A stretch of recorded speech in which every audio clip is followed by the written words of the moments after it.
Hello, you're on Car Talk. This is Ruth in San Antonio. Hi, Ruth. Hey, Ruth, do you know, since you live in San Antonio, are you aware? I mean, the Alamo, the most famous of all shrines in San Antonio, do you know that they moved it? Well, they moved it, but they put it back now, so everybody's they're feeling a lot better. They moved it. They put it back just to make my brother a liar. Yeah, they couldn't have him going on like that. That's right. People were very irate. Did you hear about this, Ruth? You bet I did. My did? husband tried to call you. He couldn't stand it. He couldn't stand the couple of oaths. Not a couple, I guess, just one. Just one. I was out of that. Yeah, I guess every Texan in the world has probably heard about this. Sure. About my gaffe, huh?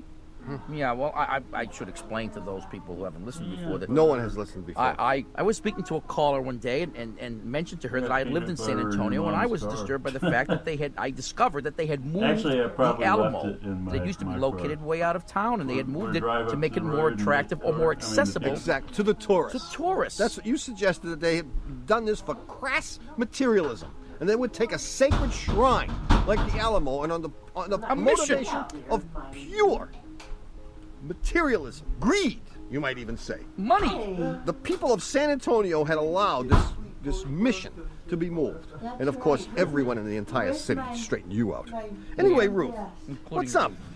Well, what's up? Besides, they put the Alamo back. They put it All back. right. We'll live this down.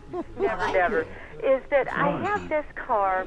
It's an '84 Colt, and it died a slow and torturous death of unnatural causes. But that's not really the problem. I don't want you to fix the car. The problem is we don't have a title to the car, even though it is ours. We bought it a long time ago. So I called a junkyard, and the guy said he'd be glad to come out and get it. But you need the title. No, he no title, no problem. That's what it said in the yellow pages. It was not a problem. It was in print, he says. He wouldn't even dignify my original query with a response. I was kind of hurt. I was wondering if maybe there's like a boycott on '84 Colt. Well, I mean, people who run junkyards have a poor reputation. And, I mean, I even speak to people. I have people who run junkyards who I would actually almost call friends. And they're almost like regular people. But people think of them, we, the common folk, think of them as sort of second-class citizens because they deal in what? Junk. Well, they don't deal in junk, and these guys just wanted to prove to you that they don't just deal in any old They're junk. trying to dignify themselves. They're dignifying their whole profession by saying we only deal in certain kinds of junk. High-level junk. Not 84 Colt We wouldn't junk. lower ourselves to take an '84 Colt. So if I were you, I'd call Nissan Bobs. They'll take it. I would take this personally. I certainly would. Well, I did. I mean, this is the first car we bought together as a married couple. We bought our firstborn home from the hospital, and this guy won't even talk to me about it, let alone come pick it up. I was in. Well, you shouldn't be turning it over to a junk man anyway if it has all that nostalgic value. You absolutely should keep it. Park it right next to the Alamo.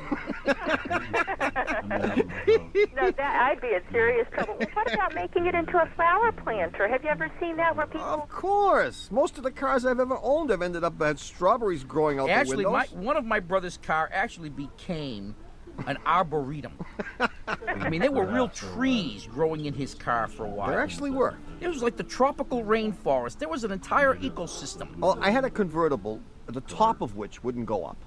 So I had the choice of getting it up and leaving it up, or putting it down and leaving it down. So naturally, I chose the latter. Why have a convertible if the top is up? That's right. And when you leave it down, birds do things in it, and dirt collects, and seedlings actually take root.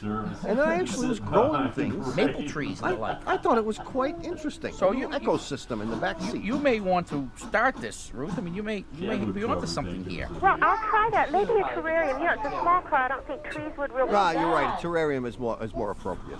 Okay. Yeah, and don't junk this car. It's too meaningful.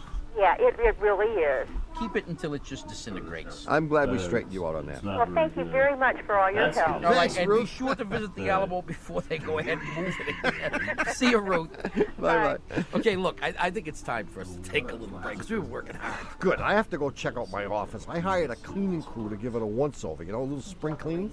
Good idea. They're going to do the rug? Oh, yeah. They're going to torch everything.